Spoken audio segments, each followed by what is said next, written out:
रामकृष्ण हरी. मी श्री हरिभक्तीपरायण माधव महाराज बोधले गौरकर आपणा सर्वांना एक आवाहन निवेदन करतो की या अधिक मासामध्ये श्री क्षेत्र त्र्यंबकेश्वर या ठिकाणी भव्य दिव्य अखंड हरिनाम सप्ताहाचं आयोजन करण्यात आलेलं आहे.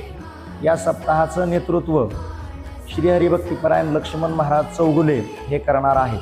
हा भव्य दिव्य सप्ताह 25 मे ते 2 जून या कालावधीमध्ये त्र्यंबकेश्वर या ठिकाणी होणार आहे.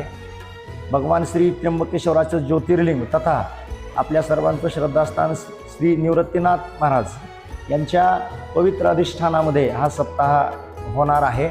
तरी आपण सर्वांनी या सप्ताहाकरता उपस्थित राहावं. या सर्व कार्यक्रमाचं प्रक्षेपण आपल्या वारकरी ऑफिशियल यूट्यूब चॅनलवर प्रक्षेपण करणार आहेत. तरी आपण सर्वांनी या भव्य दिव्य अखंड हरिनाम सप्ताहामध्ये सहभागी व्हावं अशी सर्वांना विनंती करतो. रामकृष्ण हरी.